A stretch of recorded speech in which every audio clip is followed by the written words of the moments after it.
Hello everyone, in this video we are discussing an important topic, that is a formation of hemoglobin, which is coming under unit 3, that is blood and body fluids. Coming to the learning objectives or outcome of the current topic. Why this topic is included in our study, or what are the outcome you will get after completing this topic. So first you will understand what is hemoglobin and what is the normal structure of a hemoglobin. And you will be able to list out different types of hemoglobin, and you will understand what are the various steps involved in the formation of hemoglobin. Means how this hemoglobin is formed in our body. Also we are discussing about the fate of hemoglobin, that is how this hemoglobin is getting removed from our body after completing the lifespan. Normally the lifespan of RBC is 120 days. After this 120 days, RBC is getting distracted within the spleen and this hemoglobin will be removed. How this is removed? Then at the end of the session, we are also discussing about the functions of hemoglobin as well as the significance of maintaining the normal level of hemoglobin. Why we are maintaining this normal level of hemoglobin? What is the significance? Why we are always concentrating on maintaining the normal level of hemoglobin in blood? When coming to the topic, first let's have a small discussion on hemoglobin. So what is hemoglobin? So hemoglobin, as we all know, it is a red color pigment that is present inside RBC and which gives reddish appearance to blood. This red color pigment is also present in small amount in muscles, that is having another name that is known as myoglobin. This myoglobin gives reddish appearance to muscles. Hemoglobin is mainly constrained to blood. Hemoglobin mainly present in RBC and myoglobin is present in muscles. That everyone may not be aware of this myoglobin, but everybody is familiar with the hemoglobin. So we can say that hemoglobin, the name itself suggests that it is a protein rich in iron. Hemoglobin, it's an iron rich protein that is present inside the red blood cells, mainly involved in the transport of gases. So their function, mainly they will transport oxygen and carbon dioxide towards tissue and away from tissues, and so they are essential for the production of energy, and these agents gives blood its reddish appearance. Coming to the structure of hemoglobin, hemoglobin consists of two different parts. A non-protein part that is called heme and a protein part called globin. It consists of two different parts, a non-protein part called heme and a protein part called globin. Together it forms hemoglobin. The heme, when coming to the heme part, the heme consists of a centrally placed iron in ferrous state, that is the Fe2 plus state. As we all know that ferrous is having another one state, that is ferric state, that is Fe3 plus 8. But in heme, the iron is present as a ferrous state, that is Fe2 plus state, along with the porphyrin ring. Mainly iron is mainly present in the center of heme and it is surrounded by a porphyrin rings. What is porphyrin ring? Porphyrin ring means it's a 4 pyrrole rings. That 4 pyrrole rings are joined together by 4 methane bridges. Then what is pyrrole? Pyrrole is a organic compound. It's a compound. That compound is formed by replacing, it's a 5-membered ring compound. It's a 5-membered ring compound. It's a pentagon shaped compound. That is compound is formed by replacing one of the carbon atom by nitrogen atom. It's a pyrrole that is formed by replacing one of the carbon atom. In a 5-membered ring, one of the carbon atom is replaced by the nitrogen atom, which forms pyrrole ring. These 4 pyrrole rings, these 4 rings are joined together by methane bridges. Okay, I already added one figure of this porphyrin ring in the next slide, so you will better understand by seeing that slide. Okay, so heme portion, it's a non-protein part. This heme portion contain a central ferrous ion, Fe2 plus ion, and a ring, surrounding ring of porphyrin ring. Okay, porphyrin ring means 4 pyrrole rings, 4 pyrrole groups that is joined together by methane bridges. And when coming to the protein part, that is globin part, is this globin part, it is formed by 4 polypeptide chains. Okay, it is mainly formed by 4 polypeptide chains. Polypeptide chain means it's a protein chains. It's a group of protein chains.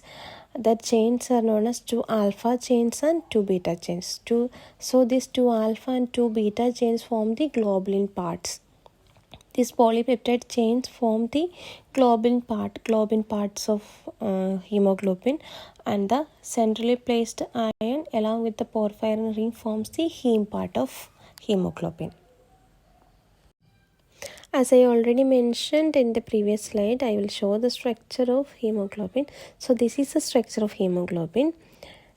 Hemoglobin, this is having 2 different parts. One is heme, that is the non-protein part. Other one is the protein part. So left side you can see the non-protein part, that is the heme. Okay, when coming to the look into the structure of heme, you can see the central ion, that is Fe2 plus ion in the center, and the center ion is connected to 4 pyrrole rings. Here you can see the pyrrole rings, that is a 5-membered ring.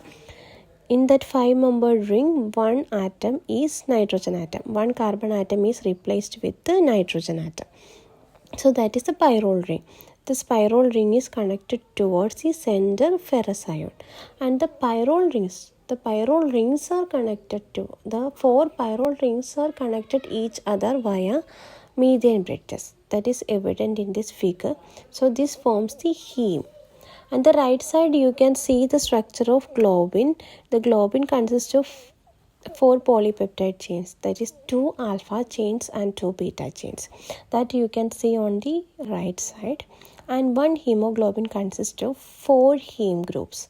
That also evident from the right side of the figure. Now we can discuss some interesting aspects of hemoglobin.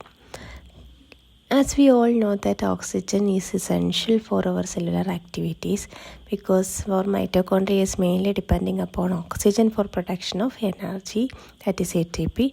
So ATP is needed for all type of cellular activities. So oxygen is essential. This is how this oxygen is delivered into the tissues. It is mainly carried out through the blood. That is the main agent that carry oxygen is hemoglobin. This hemoglobin is mainly present inside the RBC. So what is the total capacity of an hemoglobin? So hemoglobin, a single molecule of hemoglobin can transport about 4 molecules of oxygen, because each hemoglobin contains 4 ion. Each ion can bind reversibly with the 1 molecules of oxygen. So total 4 ion in 1 hemoglobin, so 4 molecules of oxygen can bind in 1 hemoglobin. Then coming to the RBC, what is the capacity of an RBC?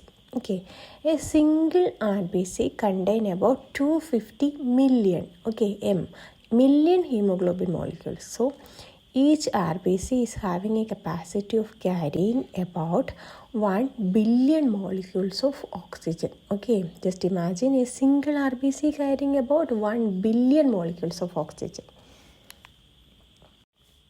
Next, we are moving to the varieties of hemoglobin. 3 different varieties of hemoglobin we can see. That is HbA, HbF and HbS. HbA means adult hemoglobin, the hemoglobin that are seen on adults. And HbF means fetal hemoglobin, the hemoglobin that are seen on fetal life. And HbS, that is the hemoglobin that are seen on the sickle cell anemic patients. It's a condition, it's a recessive trait, that is in globulin chains, the sixth position, its amino acid usually may be glutamic acid. Sometimes its glutamic acid may be replaced by another amino acid called valine. So that will result in the formation of an abnormal hemoglobin that may manifest as a sickle-shaped RBC cells. So sickle-shaped RBC is because of that mutation. So that is HPS. So this HPS type of hemoglobin can be seen only in sickle cell anemic patients. So what is the major difference exists among between HPA, HPF, HPS? The main difference is in the globin chains.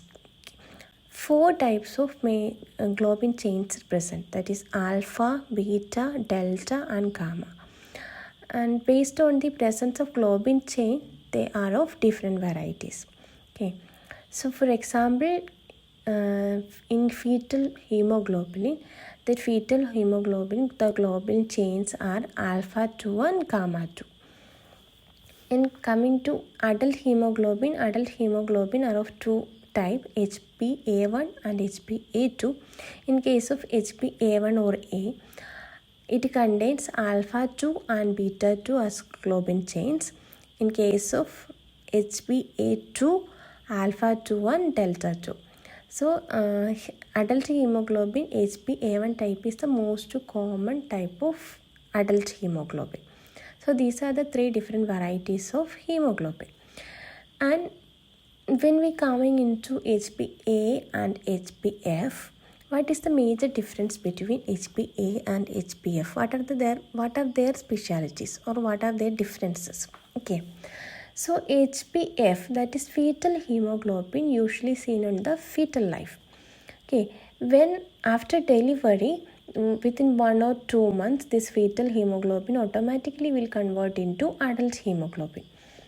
Sometimes this fetal hemoglobin may fail to convert into adult hemoglobin. That is the malformation or some problem within the conversion of hemoglobin, fetal hemoglobin to adult hemoglobin. That condition is also known, also a disease condition known as thalassemia. Okay, that is the abnormal globin chain formation. Then automatically after delivery, within 1 or 2 months, this fetal hemoglobin will convert into adult hemoglobin. Another one important aspect of this fetal hemoglobin is that fetal hemoglobin can combine only or take only the dissolved oxygen. Okay, they are taking oxygen directly from the maternal blood. Okay. When coming to the adult hemoglobin, this adult hemoglobin is having a capacity or they are having a property, they can directly take oxygen from the air. Okay, diffusion. They can directly take oxygen from air in lungs. But in case of fetal hemoglobin, they can only take up they are only able to take the dissolved oxygen. So that is the major variety, and that are the major aspects of variety of hemoglobin. Now quickly we can see what are the different types of hemoglobin. So these are the different types of hemoglobin, that is oxyhemoglobin, that is oxygen plus hemoglobin. Then carbaminohemoglobin, that is carbon dioxide plus hemoglobin. Then deoxyhemoglobin, that is the hemoglobin without oxygen, that is immediately after delivery of oxygen to tissues. Then carboxyhemoglobin, that is carbon monoxide plus hemoglobin. And lastly methemoglobin. So methemoglobin, that is a diseased condition. Carboxyhemoglobin and the methemoglobin are diseased condition that is not normally seen in the normal physiological states. In case of methemoglobin, usually the iron will be in the ferrous state, Fe2+. So in the ferrous state, the iron will not form any kind of chemical reaction with that iron will not produce any kind of chemical reaction with the oxygen. They will produce a reversible bond. They will produce a reversible bond only. But in case of methemoglobin, what happened is that due to the presence of some oxidizing agents or drugs, this ferrous Fe2 plus is oxidized into ferric state, that is Fe3 plus stage. In Fe3 plus state, when an oxygen is attached to the Fe3 plus ion, that there will be some immediate chemical reactions. So that is known as methemoglobin. That indicates a diseased state. So carboxyhemoglobin and methemoglobins are indicate the diseased states, and the oxyhemoglobin, carbaminohemoglobin and deoxyhemoglobin represent the normal physiological states. Then coming to the normal values of hemoglobin, in children it will be 23 gram per deciliter at birth, and later on after 1 year it will reduce to 12.5 gram per deciliter. During the fetal life, the fetus is having high amount of RBC, so the hemoglobin concentration also will be high. After 1 year it will be reduced into normal ranges. Coming to the adult values, the males are having a high amount of hemoglobin when comparing with the females. Male, it will be 14 to 18 gram per deciliter, and the females it will ranges from 12 to 15 gram per deciliter. So these are the normal values of hemoglobin.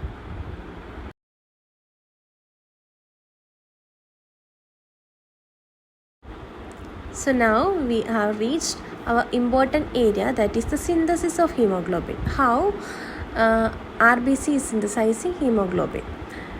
So this synthesis of hemoglobin involved is set of complex reactions. Okay, as we already mentioned that hemoglobin contain a non-protein part and a protein part. That is, a non-protein part is called heme and a protein part is called globin. These two parts, heme part and the globin part, are produced separately, and later they will join together to form hemoglobin. The heme part is synthesized in a series of steps. The steps are mainly taking place inside the mitochondria and cytosol of red blood cells. While in case of globin chain, that globin chains are mainly synthesized by ribosomes that is within cytosol. Okay, ribosome within cytosol. So these are the major events.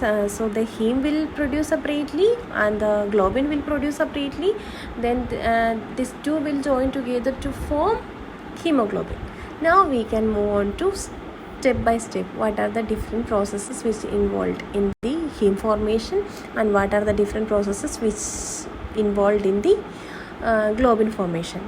We can move on to the step by step reactions.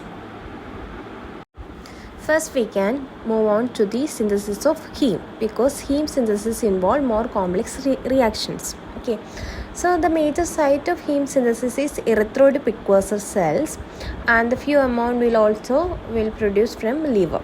Okay, and the mitochondria and cytosol serves as the area where this synthesis occurs. Okay, mitochondria, few enzyme that is involved in the synthesis of heme present in mitochondria, and the few enzymes are present in the cytosol. So mitochondria as well as cytosol are serves as the place where this heme synthesis is taking place. Now we can move on to the important steps that are involved in the formation of heme synthesis. Okay. First, there will be formation of porphobilinogen. Then this porphobilinogen will be converted into uroporphyrinogen. Then this uroporphyrinogen will be converted into protoporphyrin. Then finally, there will be incorporation of iron. So these are the four major events that is involved in the synthesis of heme. Then now we can move on to one by one in detail. So this is the pathway. This is the diagram. This diagram shows the pathway that is the chemical reaction, that are the various reactions that is involved in the formation of heme. In the left side of the diagram, you can see the picture of mitochondria, and you can also see what different types of reaction that is taking place inside the mitochondria. In the right side, you can see what are the different steps which are taking place inside the cytosol. So this formation of heme involved mostly mitochondrial pathway as well as the cytosolic pathway. We can go through each step in detail. So moving to the first reaction, that is first step, that is the condensation of glycine and succinyl-CoA to form delta aminolevulinic acid. Okay, while we are discussing these steps, please look into that pathway in between, so that you can easily understand. Okay, so I didn't caught this pathway in each slide, so in between you please look into that pathway, or you write by yourself so that you can easily understand. Okay, the first step is condensation of glycine and succinyl-CoA to form delta aminolevulinic acid. Okay, so succinyl-CoA is a product of TCA cycle, then glycine is an amino acid. This will condense. This condensation will proceed an enzyme. That enzyme name is ALA synthase, that is aminolevulinic acid synthase. This enzyme requires a cofactor, that is pyridoxal phosphate, that is PLP. That here in the diagram that represents PLP. Okay, just look into that diagram pathway. So this PLP is a cofactor that helps to activate that enzyme. So this PLP, this ALA synthase along with this PLP condenses glycine and succinyl-CoA to form delta aminolevulinic acid. This is the first step in the heme formation. So condensation of glycine and succinyl-CoA to form delta aminolevulinic acid. This delta aminolevulinic acid formation is catalyzed by an enzyme, that is ALA synthase enzyme. So this enzyme is mainly present in the mitochondrial matrix. Okay, so this reaction is taking place inside the mitochondria. Now we are moving to the next step, that is the formation of porphobilinogen. Okay, that is the formation of porphobilinogen. Here, please look into that diagram, that is pathway diagram. Here, two molecules of aminolevulinic acid condenses to form porphobilinogen. Okay, this reaction is catalyzed by an enzyme that is known as ALA dehydratase.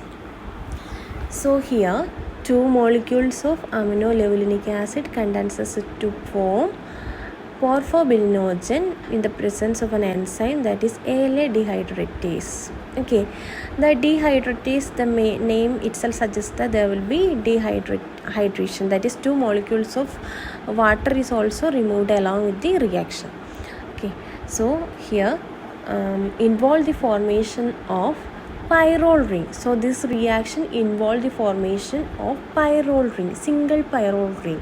Okay, we mentioned during the discussion session of the structure, the non-protein part contain a heme and a porphyrin ring. That porphyrin ring is made up of pyrrole.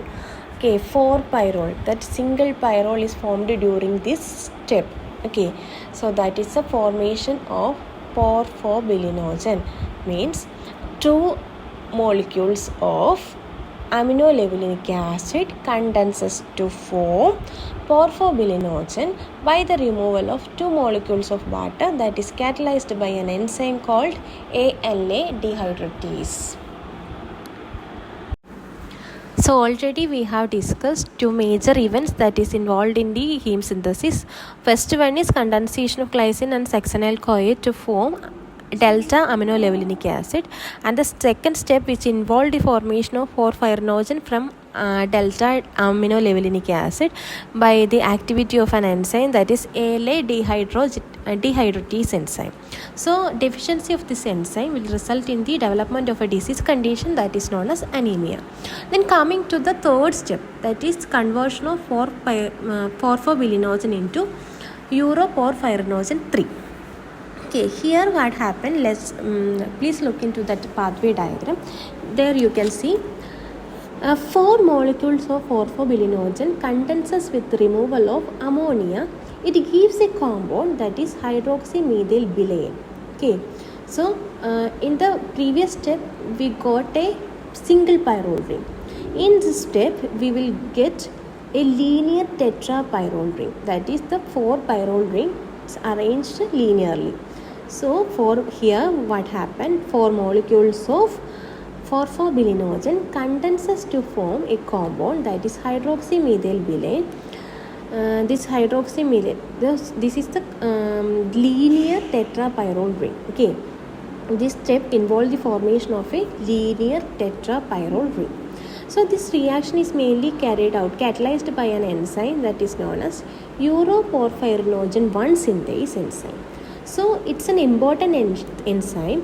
The deficiency of this enzyme will result in the development of a disease that is known as acute intermittent porphyria. Okay, so this enzyme is essential. The deficiency of this enzyme will result in the formation of development of disease. Then immediately after formation of this hydroxymethylbilane undergoes cyclization. Okay, then the hydroxymethylbilane undergoes cyclization and they will form a compound that is known as uroporphyrinogen 3. So that is the cyclization of pyrrole ring. So this step involves the cyclization, that is a linear pyrrole undergo cyclization. Okay, so in this step the hydroxymethylbilane undergoes cyclization and will form uroporphyrinogen 3 with the help of an enzyme that is uroporphyrinogen 3 co-synthase enzyme. Okay, so deficiency of this enzyme again lead to the development of a disease that is known as congenital erythropoietic porphyria. So what are the steps which involved in this stage? So it involved 2 major steps, that is one is condensation. 4 orthobilinogen condenses to form hydroxymethylbilane, that is the linear tetrapyrrole ring.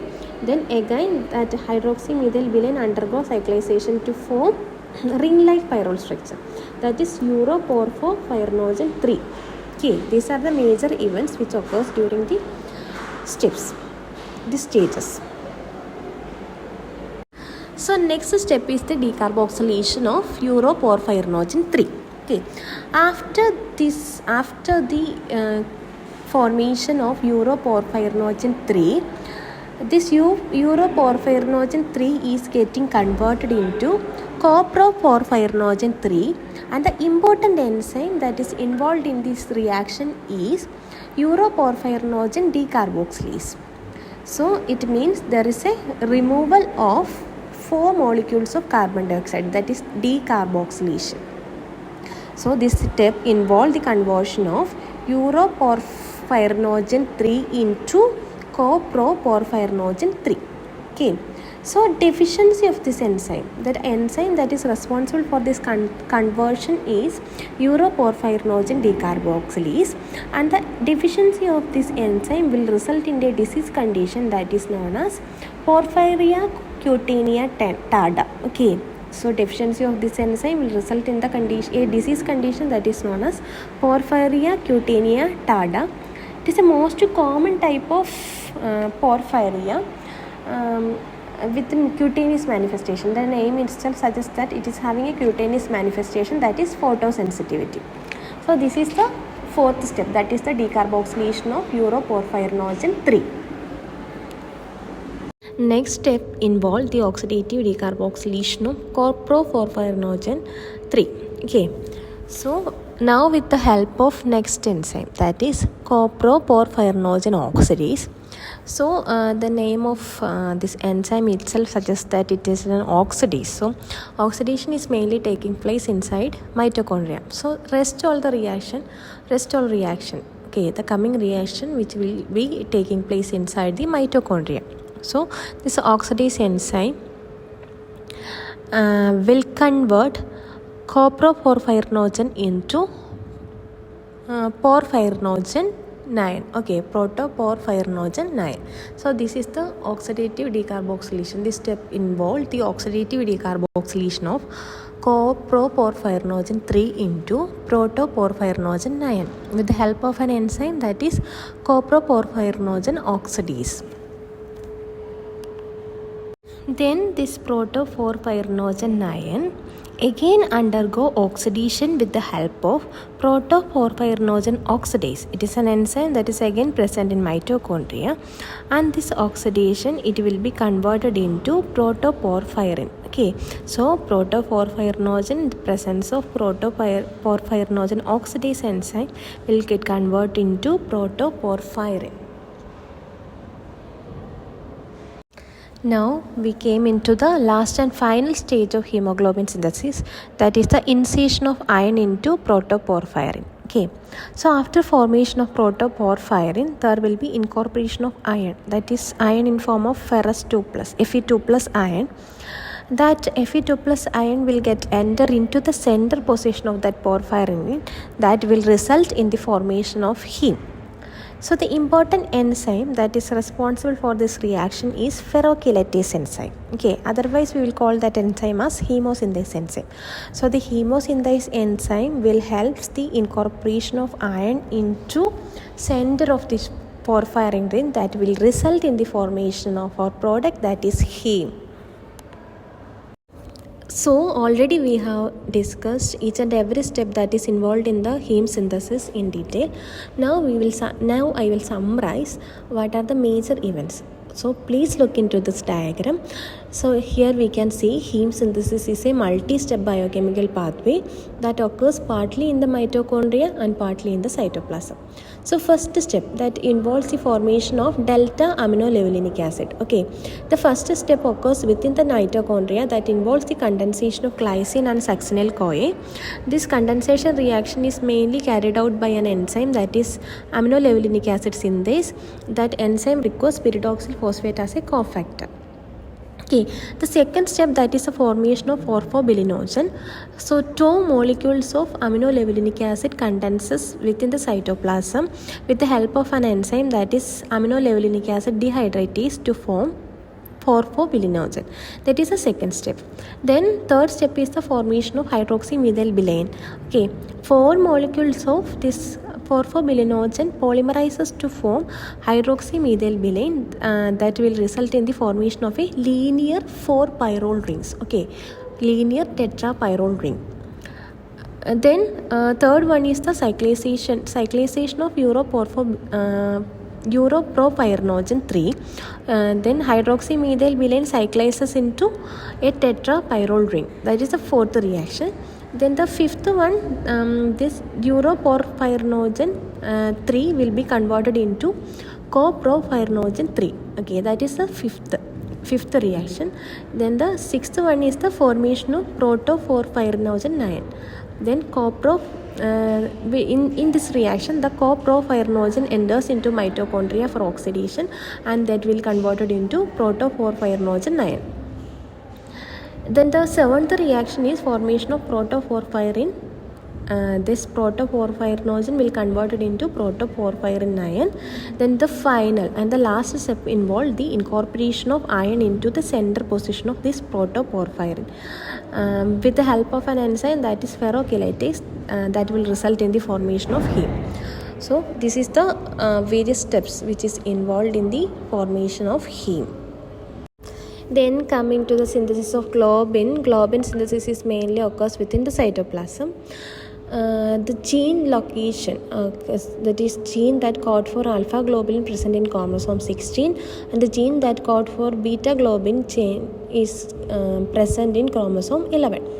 So it's a protein. Okay, alpha globin and beta globin protein. The protein formation involves 3 major steps, that is the transcription, translation, and the modification. Okay. Okay, transcription, the DNA in the globin region that will be transcribed into corresponding messenger RNA.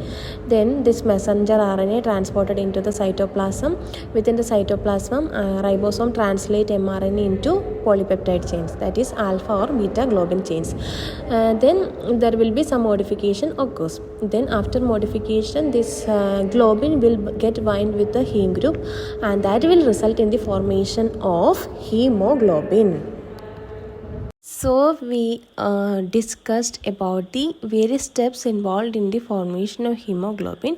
Now we can move on to what are the different factors that control hemoglobin production. So coming to the factors, hemoglobin is built within the help of proteins, iron, and a few special metals. Okay, so hemoglobin is built with the help of proteins. So protein required, iron required, and some special metals is also required for the production of hemoglobin. This protein supply the amino acids needed to make the globin chains. If protein intake is too low, the hemoglobin cannot be regenerated properly, even if plenty of iron is available, because globin itself is missing. And then iron is vital for forming the heme part, and the body cleverly reuses iron from old red blood cells to make new hemoglobin. Other metals also play some supporting roles. That is copper. The copper helps the body to absorb iron and use iron. So copper will help the body absorb and use iron. Then coming to cobalt boosts erythropoietin production. So erythropoietin is essential for stimulation of red blood cell formation. Then coming to calcium indirectly helps by conserving iron for future use. So together these nutrients work like a team to keep hemoglobin production steady, ensuring our blood can carry oxygen efficiently and keep us alive and healthy. Now we can briefly discuss how this heme is getting degraded within the body. So heme degradation mainly occurs in the spleen macrophages. The heme is getting converted, hemoglobin will be converted into heme and globin. This globin can be utilized again. Globin will be split down into corresponding amino acid that can be again utilized for the synthesis of globin. Okay, heme will be converted into bilirubin by our liver, and this bilirubin will be transported into intestine. The intestine, it is excreted as stercobilin, and some amount will be transported into kidney that eliminate this heme as urobilinogen. Okay, the heme only the porphyrin part is only getting excreted. The iron again come into the circulation that can be again utilized for the synthesis of heme. So this is a brief process that involved. This is a process that is involved in the degradation of heme, and better you can understand this heme degradation process by watching the video which I have given in the next session. Next slide. Old red blood cells rupture. The released hemoglobin is ingested by macrophages. The globin chains of hemoglobin are broken down to individual amino acids that are metabolized or used to build new proteins.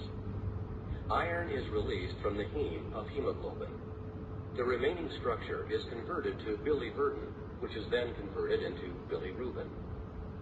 Iron is transported by transferrin in the blood to various tissues for storage, or to red bone marrow for making new hemoglobin. Free bilirubin is transported by albumin in the blood to the liver. Liver cells make conjugated bilirubin, which is excreted as part of the bile into the small intestine. Intestinal bacteria convert bilirubin into bilirubin derivatives, which contribute to the color of feces. Some of the bilirubin derivatives are absorbed into the blood and excreted from the kidneys in the urine. Now let's move on to the functions of hemoglobin. The first and foremost important function that involves the transport of oxygen from lungs to tissues. So in the lungs, oxygen molecule bind loosely and reversibly to the iron atoms of hemoglobin, forming oxyhemoglobin. This process is highly cooperative. When the first heme group binds with oxygen, it increases the affinity of the second, then the third, and finally the fourth, making hemoglobin an efficient oxygen carrier. Okay. The affinity of the fourth oxygen molecule is many times greater than that for the first, ensuring a rapid loading in the lungs. Once bound, this hemoglobin's oxygen affinity is not fixed. It is influenced by physiological factors such as blood pH, temperature, and concentration of a product, that is 2,3-DPG. It's a byproduct of glucose metabolism in red blood cells. So these factors fine-tune oxygen release, ensuring that hemoglobin delivers oxygen precisely where and when tissue need it most. So then the second function is transport of carbon dioxide from tissues to the lungs. Okay. So carbon dioxide produced in the tissue does not simply dissolve in plasma. It is actively transported by hemoglobin. Then carbon dioxide combines with the amino group of the globin portion of hemoglobin to form carbaminohemoglobin. So this reaction we can represent as here in the slide you can see the reaction that can be represented as RNH plus CO2, that forming RNHCOOH. Okay, so importantly, this deoxygenated hemoglobin binds carbon dioxide more readily than oxygenated hemoglobin, which means venous blood is especially suited for carrying carbon dioxide away from tissues. So this mechanism ensures that carbon dioxide is efficiently transported from tissue to the lungs, where it can be exhaled, maintaining the balance of respiration and preventing toxic accumulation. The third important function of hemoglobin is control of blood pH. The regulation of blood pH is vital for maintaining homeostasis, and the most important mechanism is the acid-base buffer system. Among the various buffers present in blood, hemoglobin plays a dominant role. In fact, hemoglobin has nearly 6 times the buffering capacity compared to plasma proteins.